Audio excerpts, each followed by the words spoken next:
Ivan, love, ano nangyari? Sinerch ko kasi yung puno na to. So, base, matagal na to. 2000 pa to. I mean, 90s pa to.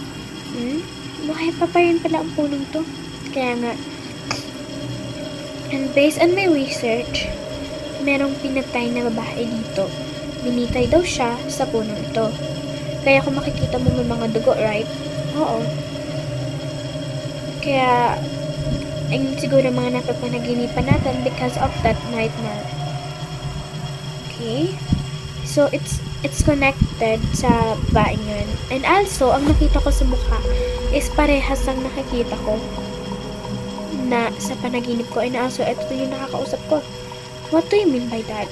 It means nagpaparamdam siya sa akin. Kailangan natin maging matalino dito, Ivan. Kung gusto mo, walang mangyari sa atin. We need to investigate.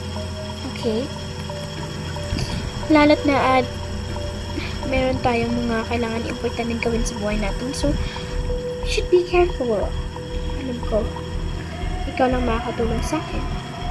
I know. Kaya ikaw din ang tutulong sa akin, okay? 3 a.m. pumunta kami sa punong to. We make rituals para makausap namin ng multong ito. Lumabas ka at nagsabi sa amin kung ano ang kailangan mo. Lumabas nga ang babae. Hello. Natatakot ako. No, kaya natin to. Sabi ng boyfriend ko. Ano man talaga ang problema mo? Sabi ko naman. Oo nga, anong problema mo? Meron bang kailangan namin malaman sa'yo? Meron bang dapat kaming itulong? Oo. Ano yun? Kailangan ko ng hustisya. Paano? And why? Hindi niyo ba alam? May pumatay sa akin. Alam ko, kayo si Chen. And madami pang hindi nakakaalam na kung sino pumatay sa'yo. Pwede mo bang sabihin sa... Oh my gosh, last na to guys. Pwede mo bang sabihin sa amin kung sino ang pumatay at bakit ito ginawa? First of all, boyfriend ko siya. Okay? Higit sa lahat, pinatay niya ako. Bakit? Hindi ko alam. Napagkamalan niyang may lalaki ako. Pero ang totoo, pinsan ko lang yun. Pero bakit hindi mo explain? In-explain ko na lahat. Halos lumuwag na ako para magmakaawa. Pero hindi siya niniwala sa akin. Did your boyfriend using masamang gamot? Oo. Oh, bakit hindi mo pa sinabi kung alam mo na pala? Ayoko. Mahal ko siya eh. Kaya hindi ko na dapat sabihin sa kanya. Hindi ko dapat sabihin sa mga pulis kasi mahal ko siya. Pero bakit? Huwag ka naman magpaka-bulag. Tingnan mo, may boyfriend ka, di ba?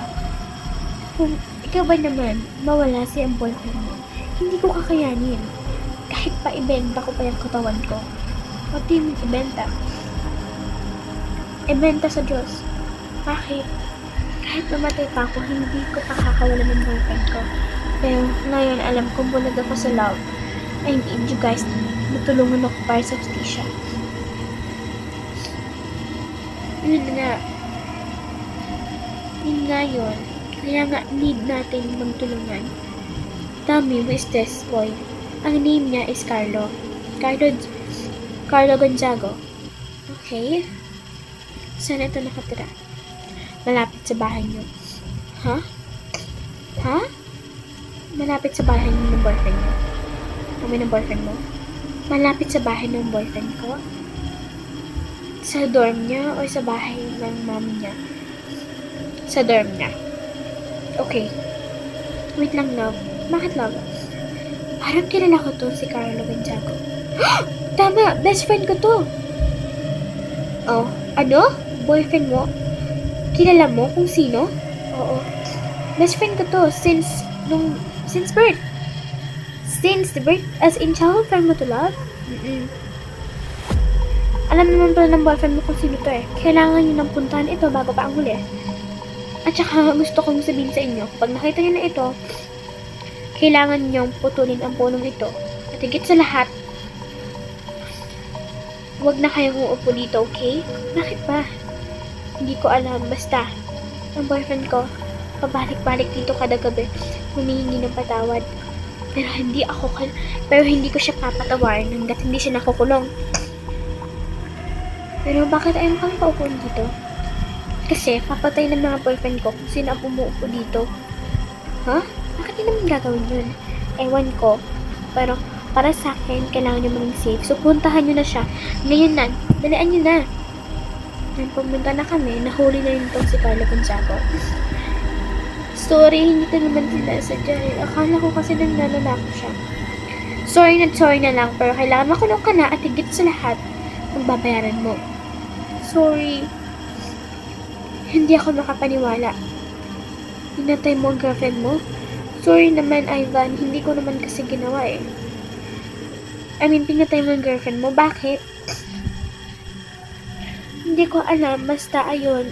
Gusto ko lang kasi oo, inaamin ko umiinom ako ng mga masamang gamot. Pero bakit? Para mabuhay kami ng girlfriend ko. Yun ba ang paraan para mabuhay kayo?